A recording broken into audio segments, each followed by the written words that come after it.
Hello guys, magandang araw, magandang hapon sa lahat. So welcome to my vlog. So ngayon ay unang araw pa lang to mga ka-farm sa ating bagong tanim na palay. So dati meron pa to makikita nyo mga puno ng niyog, pero ngayon ay syempre yung mga ano na lang makikita nyo. Yun sa Bisaya pa ay tuod. Pinaputol ko dahil hindi naman to nagbibigay ng production. Iwan ko nga, iyang tatlong yan ay parang candidate na yan for next cropping na putulin dahil hindi talaga siya nagbigay ng magandang bunga.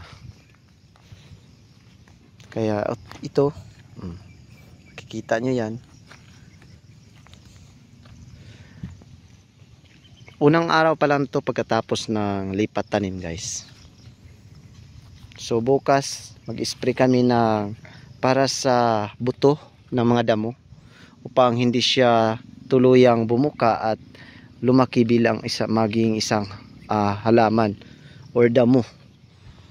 So kaninang umaga kumuha na ako ng pang-spray.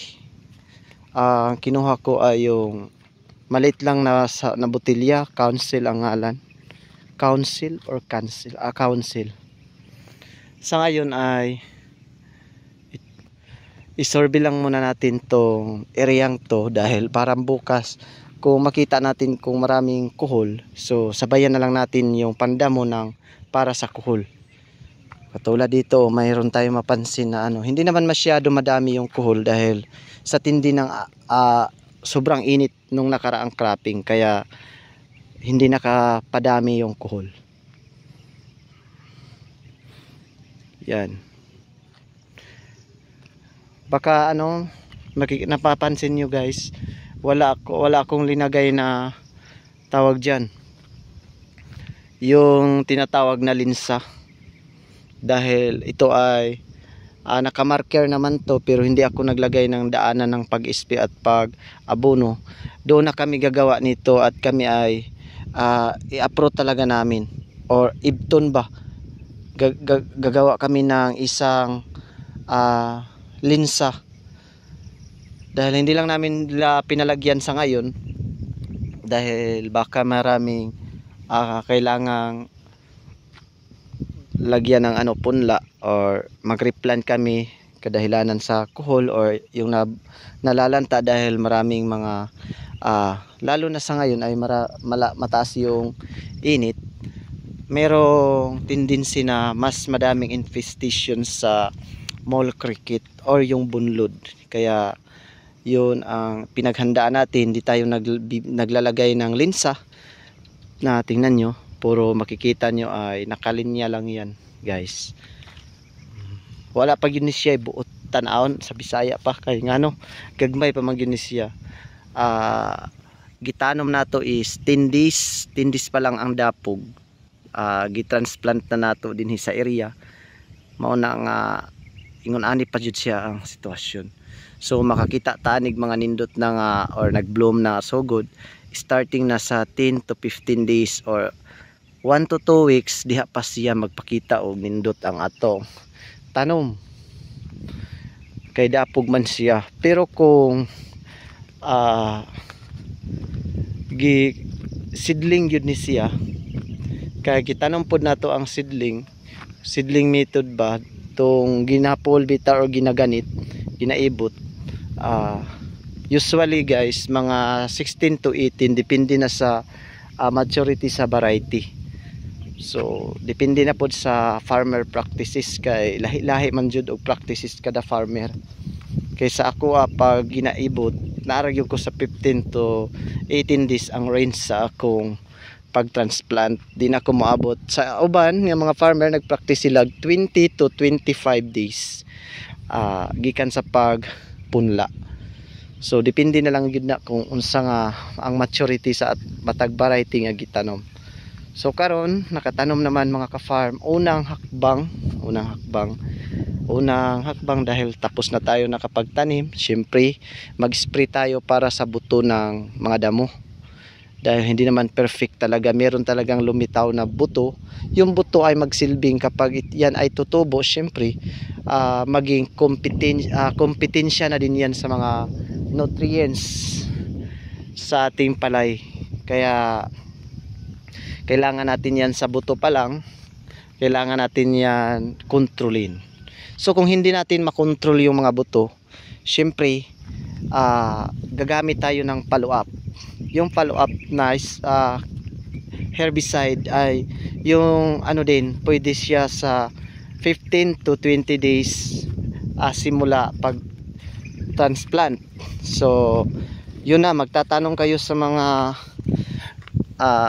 tawag dyan, sa mga farm supply, sa mga technician na malapit sa inyo, or pumunta kayo dahil mayroong alam naman talaga sila doon sa mga malapit na municipal agriculture office, makapaghingin lang ng advice kung ano ang dapat gawin kapag ganyan, ano mga follow up. Yung tinatawag, ang tawag naman dyan ay yung post emergence. Yun, kasi ang i-spray natin bukas yung pre-emergence na so katulad nito, mayroon na talagang bumukaw. Tingnan nyo guys, yan yung mga kanito na trap sa tubig yan. Kaya yan patayin ni council.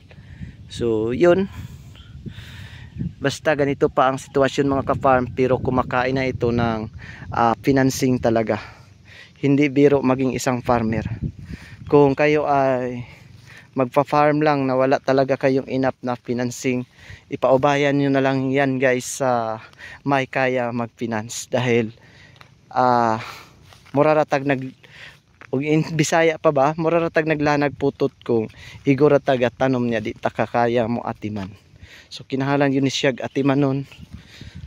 Sa pagprepara pa lang guys, akong krudo ning gasto nako og almost 15,000 ang atong krudo adiserta nakatanom. Kay ang atong source of water ay deep well man, napud tay na impound nga tubig, so water pump gyapon, need gyapon siya og krudo makinaryas. So mauna siya mga ka-farm. So makaingon ta nga dako lagi taog area, dako man pud siya financing. So sa sunod di na gyud ta mangutang, nakapangutang gyud ko karog financing guys. 10% ang tubo. Grabe.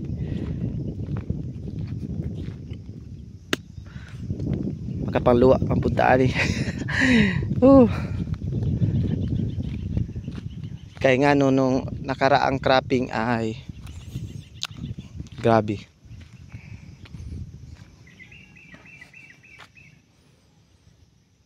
Minus ang atong abot tungod sa kalamidad.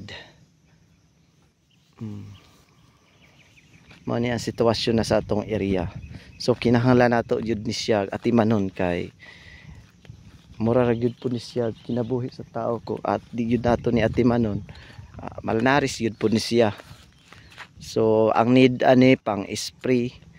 Ang angay nato matabang ani magampo gyud ta nga wala siya dangan para nga di na ta magasto og pang spray para sa mga pest and diseases. So sa to pagkahibalo, close monitoring gyapon para nga syempre nga maiwas-iwasan ang atong dako-dako nga gasto. So ana ra.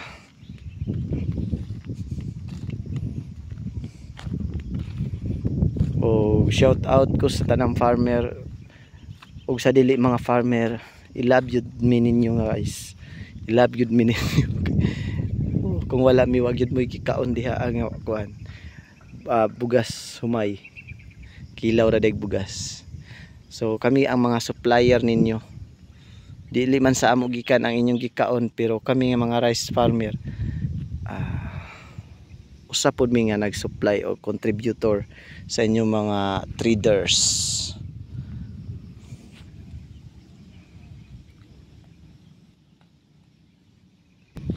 So maotoy ako ang continue ta guys, no? Continue ta sa atong trabaho. So ana ra human ani human sa pag-spray kay di naman ta mag-spray kay mag-pray na lang guys nga wala jud mga dangan. Fertilizer na pod, palit jud tag fertilizer para nga makuha gid nato atong gusto nga yield. Gusto ta og dako nga yield nya wa jud pud ta gahatag sa ila og bisag di gud iyon nya taas kayo og amount nga kanang fertilizer, basta makatilaw lang yun pud sila. Ana ra ba? Ang ambrihan tong pandito.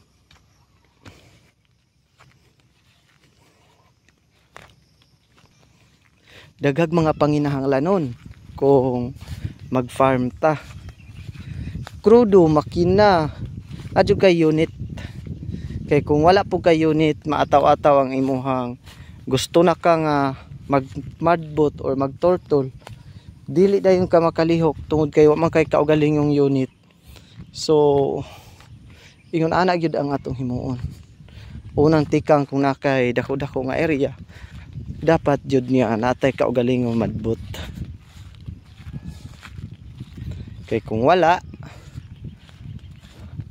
wa gyud tay mahimo. Mauwahi gyud ta sa tanang uwahi, masagbutan mura tag kinilaw permanente ang atong area sagbuton. So mao na. So sa karon basig matingala mo ang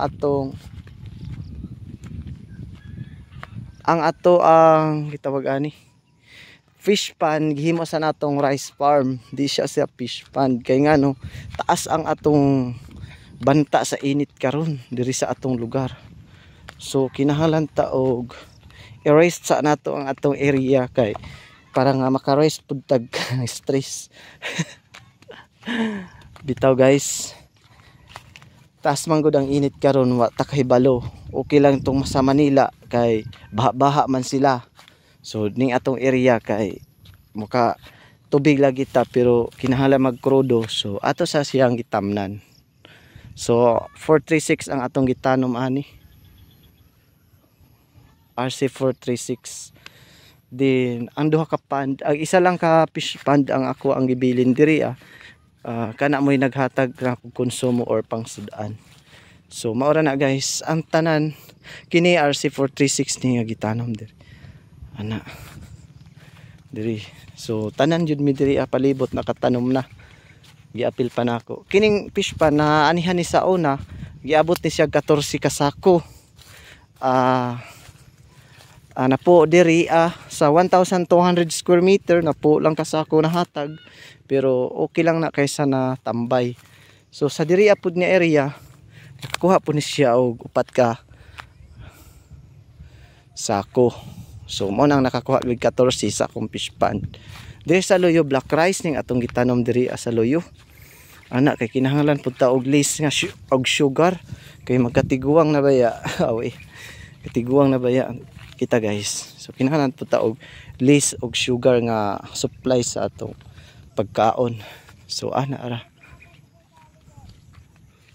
So thank you so much for watching guys. Salamat kayo sa inyong pagbisita. Thank you. Maura to og happy farming everyone.